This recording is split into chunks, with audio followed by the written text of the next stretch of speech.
하나님의 크고 놀라운 은혜가 오늘도 우리 성도님들과 함께하고 있음을 믿습니다. 이 시간을 시작하기에 앞서 우리 성도님들께 감사하다는 인사를 드립니다.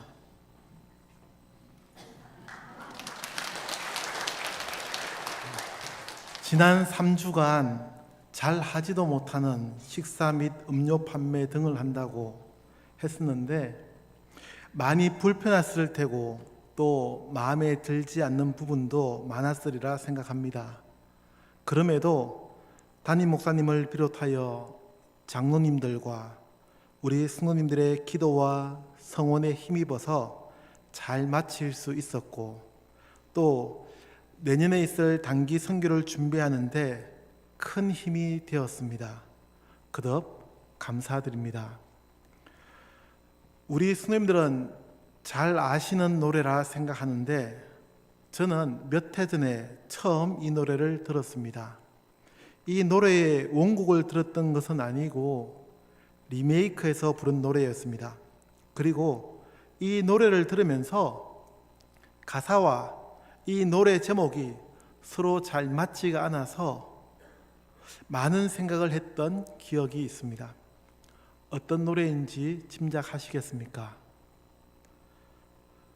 노래를 좋아하시는 분이나 눈치가 빠르신 분은 이미 짐작하셨겠죠.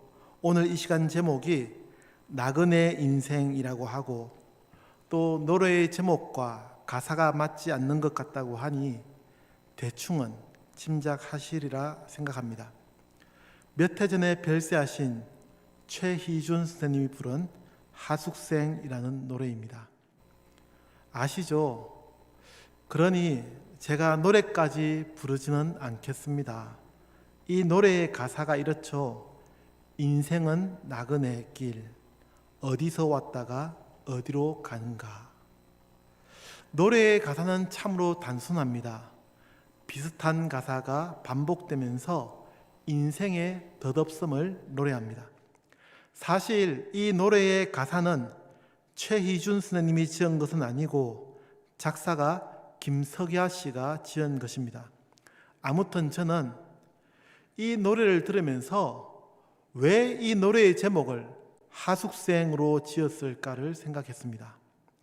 가사의 내용처럼 인생은 나그네 길이라고 짓거나 아니면 인생이란이라고 지었을 수도 있었을 텐데 말이죠. 제가 개인적으로 생각하면서 내린 결론은 하숙생이라는 것이 우리의 인생과 비슷하다고 생각해서 제목을 이렇게 지은 것이 아닌가라는 것입니다. 지금은 하숙생이 거의 없죠. 그러나 예전의 기억을 떠올려 보면 하숙생은 공부나 혹은 직장 때문에 다른 가족과 함께 생활했습니다. 잠시 그 집에 들어가서 사는 그런 거였죠. 그러니 우리의 인생도 이와 같이 잠시 이 땅에 왔다가 살다가 떠나가는 그런 존재라는 생각이었습니다. 그래서 가사에서도 정도 두지 말고 미련도 두지 말자고 그냥 구름이 흘러가듯 정처 없이 강물이 흘러가듯 소리 없이 흘러가는 것이 인생이라고 노래합니다.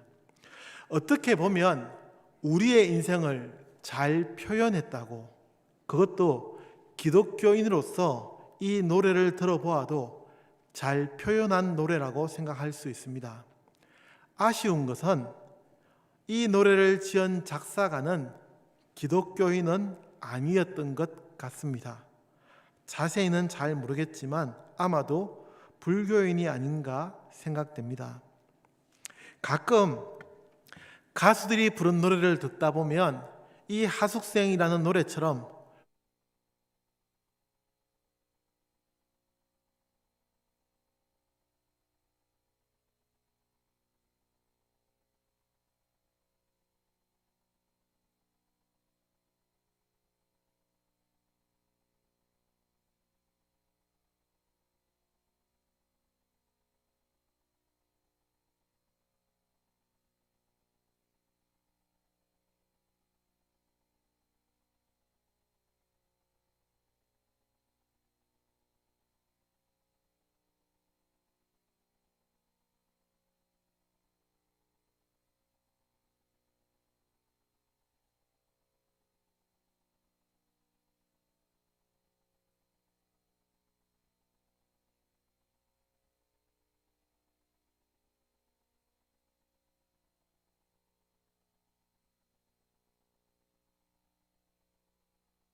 내 삶,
간략하고도 핵심적으로 소개합니다.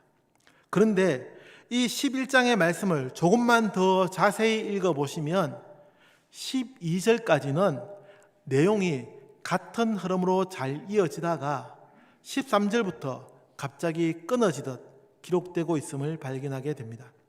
실제적으로 12절에서 17절 말씀으로 바로 넘어가서 읽어보시면 1절부터 계속해서 같은 내용의 흐름이 반복되면서 기록되고 있음을 알 수 있습니다.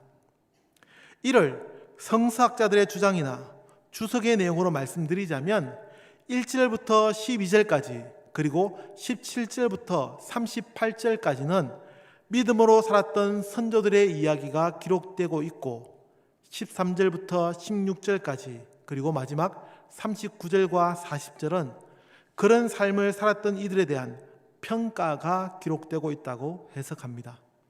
참고로 알고 계시면서 말씀을 읽어보시면 훨씬 더 쉽고 재미있게 읽으실 수 있습니다. 자, 그러니 우리가 함께 읽은 이 본문의 말씀은 믿음으로 살았던 선조들의 삶을 평가한 말씀임을 알 수 있습니다. 그래서 13절의 말씀이 기록되는 것입니다.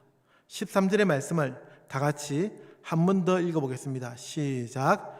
이 사람들은 다 믿음을 따라 죽었으며 약속을 받지 못하였으되 그것들을 멀리서 보고 환영하며 또 땅에서는 외국인과 나그네임을 증언하였으니 아멘.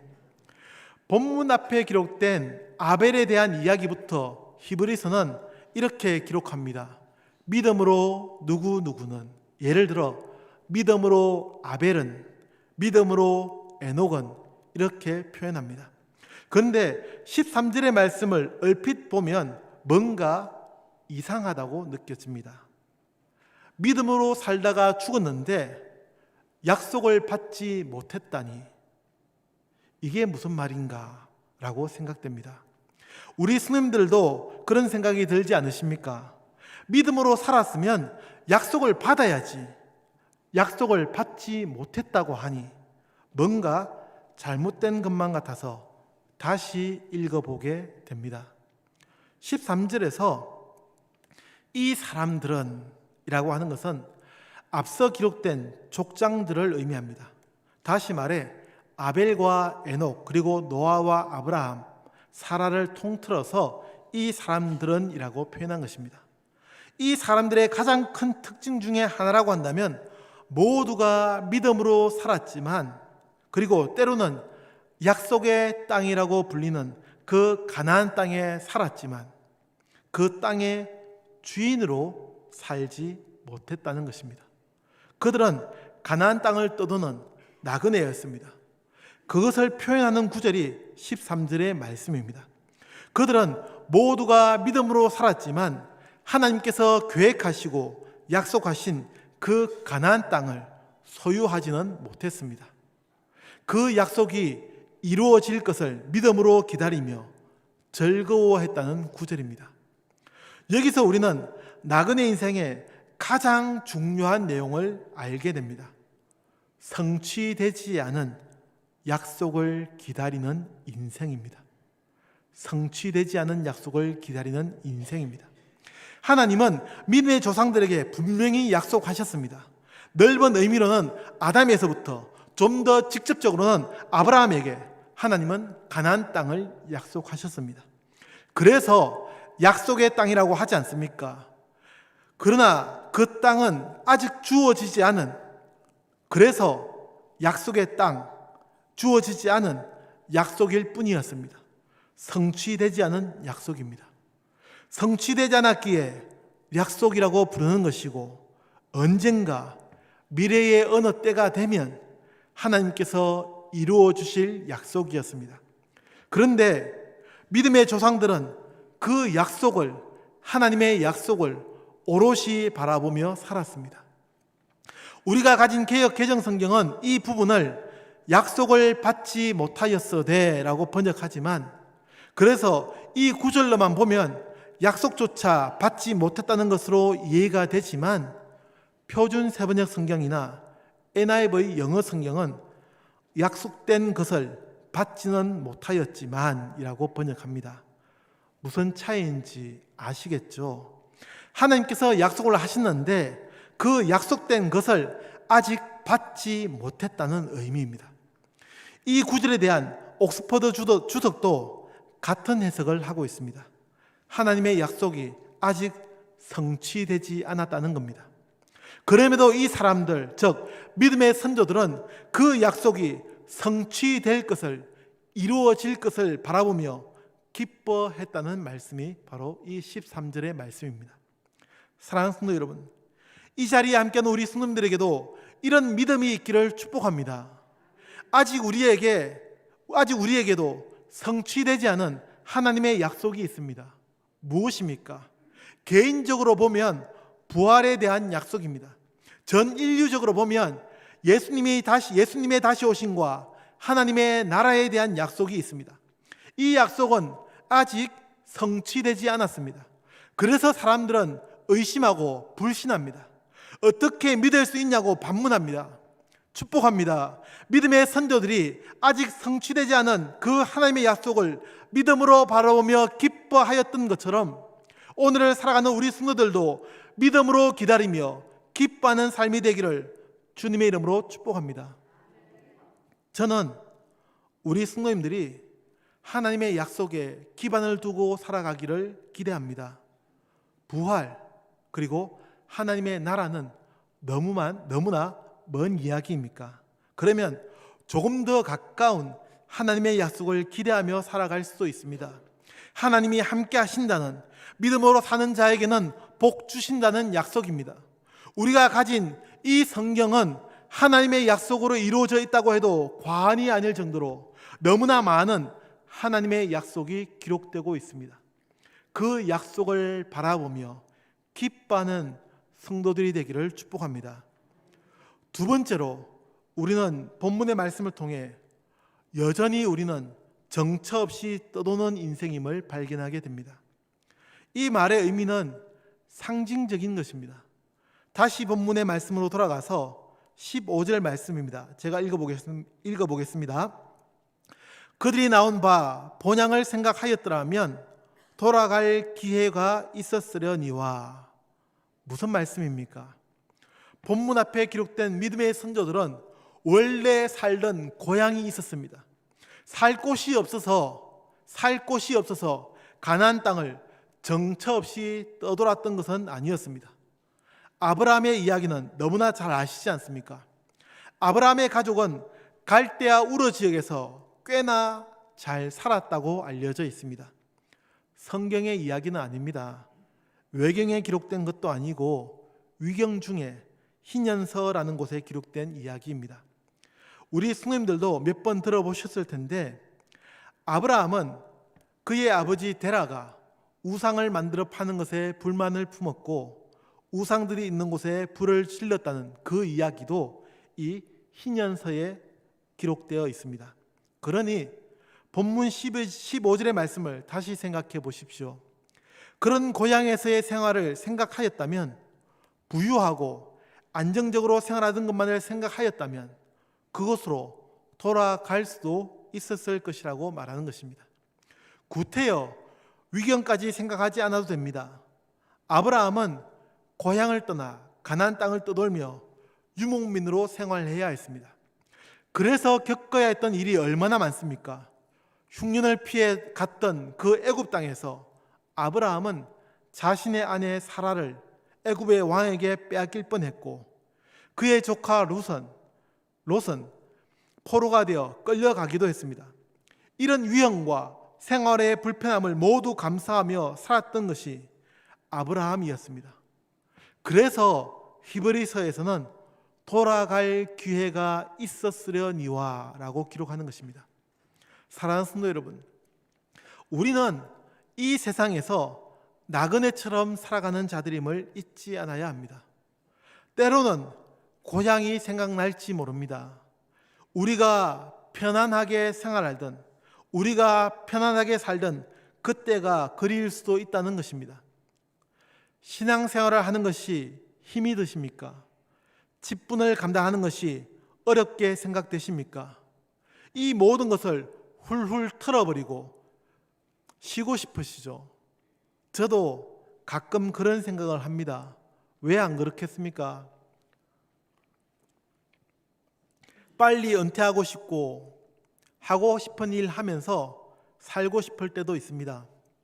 아직 부목사가 그런 생각을 한다고 하니 우습게 여겨지기도 하는데, 그리고 목사가 은퇴해봐야 무슨 일을 하겠습니까? 선교하고 성경과 신학을 더 공부해 보고 싶은 겁니다. 그래도 이 힘든 직분을 언제 그만두나 하는 생각을 할 때가 있습니다. 사랑하는 성도 여러분, 돌아갈 기회가 있어도 돌아가지 않는 것이 은혜임을 믿으시기 바랍니다.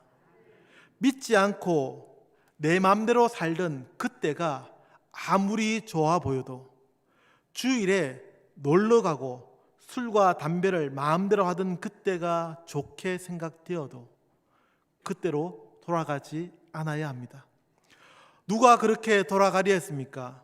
저는 성경에서 두 가지 이야기를 대표적으로 말씀드리려 합니다. 그 중에 하나는 출애굽한 이스라엘 백성들이었습니다. 조금만 힘들어도 그들은 차라리 애굽에서 살던 때가 좋았다고 불평했습니다. 물이 없으면 물이 없다고, 고기가 없으면 고기가 없다고 얼마나 불평하며 애굽으로 다시 돌아가려 했습니까? 그러나 하나님은 그들이 돌아가지 않도록 하셨습니다. 돌아가는 것이 오히려 신앙의 퇴보임을 기억해야 합니다. 또 하나는 룻기서에 기록된 엘리멜렉 가족입니다. 그들은 흉년을 피해 모압 땅으로 갔지만 약속의 땅을 떠난 그 모압 땅에서의 생활은 오히려 그 가족들에게 고통과 슬픔만을 안겨주었습니다. 돌아가지 않아야 합니다. 돌아갈 곳이 없어서 돌아가지 않는 것이 아닙니다. 하나님의 약속을 믿기에 우리에게 주어진 이 자리를, 이 직분을 감당하며 살아가는 것입니다. 축복합니다. 오늘도 나그네 인생을 살아가는 우리 성도님들이 비록 정처 없이 떠도는 고되고 힘든 생활일 수 있지만 이 나그네 인생을 믿음으로 살아가는 성도들이 되기를 축복합니다. 마지막으로 우리는 더 나은 본향을 향하는 인생임을 기억해야 합니다. 저는 이 시대를 살아가는 기독교인으로서 하나님의 나라를 꿈꾸며 소망하며 기다립니다. 시대가 변하면서 많은 교회들이 하나님의 나라에 대한 소망을 잃어버리고 살아갑니다. 현실 세계에 안주하려 합니다. 교회는 교회대로 이 땅에 소망을 두고 성도는 성도대로 이 땅의 삶에 만족하며 살아갑니다. 위기입니다. 거꾸로 말하면 그만큼 이 세상에서의 삶이 편안하고 좋다는 것이겠죠. 일전에도 말씀을 드린 기억이 있는데, 도스토옙스키가 지은 카라마조프의 형제들이라는 소설을 보면 대신문관이라는 장이 있습니다.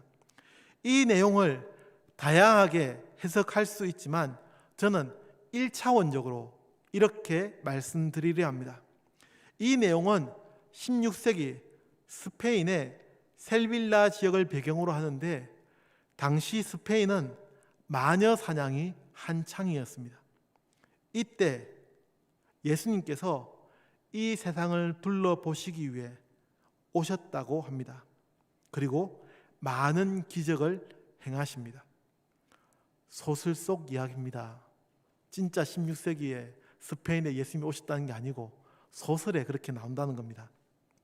아무튼 다시 소설 이야기로 돌아가서, 그런데 종교 재판을 하던 대신문관 추기경은 그런 예수님을 어떻게 했을까요? 옥에 가둡니다. 그리고는 사람들의 시선을 피해 밤에 혼자서 조용히 찾아갑니다. 그리고 이렇게 얘기합니다. 왜 오셨습니까? 우리가 알아서 다 잘하고 있는데. 지금이 딱 좋다는 얘기입니다. 그러니 방해하지 말고 예수님은 하늘나라로 빨리 돌아가라는 이야기를 합니다. 사랑하는 성도 여러분, 아무리 지금 이 시대가 좋다고, 아무리 우리가 모든 것을 다 누리고 있다고 해도 우리의 최종 목적지는 잊지 않아야 합니다. 믿음의 조상들은 더 나은 본향을 사모하였다고 합니다. 16절 말씀입니다. 그들이 이제는 더 나은 본향을 사모하니, 더 나은 본향을 사모하니. 우리의 삶은 이 세상을 목표로 하지 않습니다. 이 세상은 잠시 스쳐 지나가는 하나의 과정일 뿐입니다. 마찬가지로 저는 우리에게 죽음도 잠시 스쳐 지나가는 하나의 과정이라고 믿습니다. 다시 말씀드립니다. 기독교 신앙은 죽음조차도 반드시 지나쳐야 하는 하나의 과정이라고 고백합니다. 무슨 의미인지 아시죠? 우리는 죽음이 결코 끝이 아니라고 믿습니다. 죽음은 하나의 과정일 뿐입니다. 우리가 이 세상에서 살아가듯, 이 세상의 삶이 하나의 과정이듯 죽음도 하나의 지나가는 과정일 뿐입니다. 그것도 반드시 겪어야 하는 과정입니다. 이 고백을 함께 가지고 있다면, 이 고백을 함께 고백할 수 있으시다면 우리는 이 세상의 삶에 너무 얽매이지 않아야 합니다. 또 그 반대로 이 세상의 삶을 너무 무가치한 것으로 포기하지도 않아야 합니다. 하나님은 우리에게 이 세상을 살아가게 하셨고, 이 세상의 삶을 다한 후에는 죽음을 통해 더 나은 본향을 향하게 하셨습니다. 축복합니다. 오늘도 주일 오후 시간 함께하는 우리 성도님들 모두가 더 나은 본향을 향해 나아가는 성도들이 되기를 축복합니다. 그래서 우리는 나그네 인생입니다. 그래서 우리는 하숙생이라고 할 수 있습니다. 우리는 이 세상에서의 삶이 끝이 아니기에 우리는 잠시 이 세상에 왔다가 더 나은 본향을 향해 가야만 하는 자들이기에 이 세상의 삶이 나그네 인생이요 하숙생의 삶임을 잊지 않아야 합니다. 하숙생은 자신이 거처하는 그 장소에 연연해하지 않습니다. 그 장소에 더 오래 머물려고 하지도 않지만 그렇다고 그 하숙집을 정을 붙이지 못하고 살지도 않습니다. 하숙생은 자신의 방에 만족하며 생활하지만 떠나야 할 때에는 더 나은 삶을 위해 언제든지 짐을 싸서 떠납니다. 사랑하는 성도 여러분, 우리 성도님들에게 이런 은혜가 있기를 축복합니다. 나그네 인생을 아직 이루어지지 않은 약속을 믿음으로 바라보며 기다리는 자입니다. 나그네 인생은 정처 없이 떠도는 삶이지만 과거를 돌아보지 않는 것입니다. 나그네 인생은 더 나은 본향을 향해 살아가는 것입니다. 우리의 나그네 인생, 하나님께서 인정하시고 은혜해 주시는 삶이 되기를 주님의 이름으로 축복합니다. 기도하겠습니다. 살아계신 하나님, 나그네 인생을 살아가는 저희들 모두가 더 나은 본향을 사모하며 믿음으로 살아가는 우리 승무들의 삶이 되게 하여 주옵소서. 예수님의 이름으로 기도합니다. 아멘. 찬송가 488장 찬양드리겠습니다.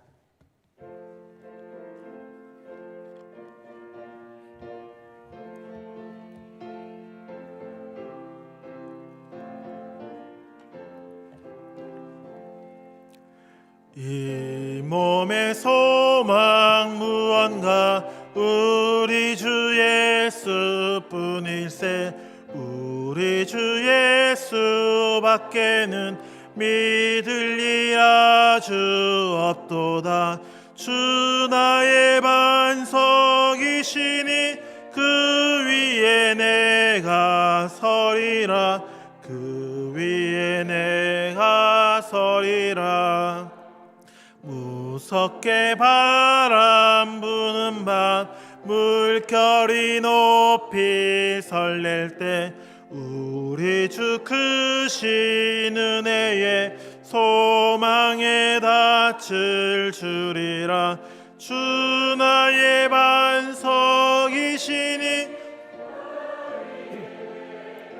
서리라. 그 위에 내가 서리라. 세상에 믿던 모든 것 끊어질 그날 외여도 구주의 언약 믿사와 내 소망 더욱 크리라. 주 나의 반석이시니 그 위에 내가 서리라. 그 위에 내가 서리라. 바라던 천국 올라가 하나님 앞에 배울 때 구주의 의를 힘입어 어여시 바로 서리라.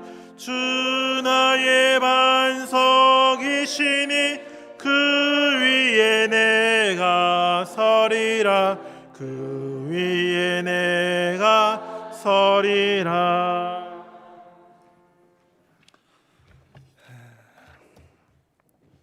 교회 소식 보겠습니다. 다음 주에 남녀 선교회 원래회 있습니다. 또 당회에 있습니다.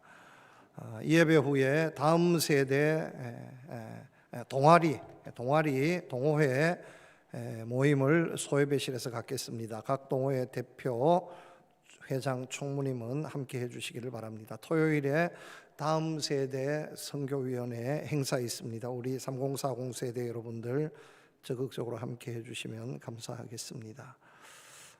나머지 소식들은 다 주보 참고해 주시기를 바랍니다. 옆에 계신 분들 인사 나누겠습니다. 축복합니다. 한 주간 동안 건강하십시오. 사랑합니다. 축복합니다. 한더위는 물러간 것 같습니다. 복날도 지나고 아침 저녁은 이제 좀 살만합니다. 그런데 아직 낮은 덥습니다. 그런데 낮은 더워야 됩니다. 그래야 우리가 쌀을 먹을 수 있고 곡식을 먹을 수 있습니다. 우리 좋다고 날씨만 서늘해져 버리면 아무것도 얻을 수 없습니다. 그러나 아침 저녁은 이제 계절의 변화를 느낄 수 있습니다. 제가 왜 이 말씀 드리냐면 새벽 기도회 하기 너무 좋습니다. 새벽 기도회 하기 진짜 좋습니다. 소예배실도 좋고 날씨도 좋고 진짜 좋습니다. 의자도 좋고 막 그냥 좋습니다. 아주 좋습니다. 새벽 기도회 기억하시고요. 또 이제 9월달 들어가면 또 심야 기도회도 계속될 텐데 여러분 더 기도해 주시면 감사하겠습니다. 한 주간 동안도 행복하게 은혜 가운데 잘 지내시기를 축복합니다. 기도하겠습니다. 하나님 감사합니다. 오늘 이 시간에도 감사의 물로 선교의 물로 드립니다. 하나님 기뻐 받아 주시옵소서. 또 예배 후에 가정으로 일터로 향하는데 이 한 주간도 지켜주시옵소서. 8월 아직 늦더위가 남아 있습니다마는 건강하게 보낼 수 있게 하시고, 특히 우리 연로하신 우리 성도님들 무더위 속에 건강 잃지 않도록 늘 건강하게 지켜주시옵소서. 이런저런 사정으로 함께 예배드리지 못하고 있는 우리 성도들 더욱 귀하게 여겨주시고, 병상에서 멀리 해외에서 또 온라인상에서 예배드릴 때 큰 은혜와 축복으로 채워주시옵소서. 돌아가는 발걸음 지켜 인도하여 주시옵소서. 한 주간도 더 크신 은혜 사모하며 기쁨으로 보낼 수 있도록 도와주시옵소서. 주 예수 그리스도의 은혜와 하나님 아버지의 크고 놀라우신 사랑과 성령의 교통하시고 인도하시고 충만하심이 머리 숙인 모든 심령들을 위해, 속한 가정 생업 위에 주의 교회와 이 나라의 백성들 가운데 이제로부터 영원토록 함께 하시기를 축원하옵나이다. 아멘.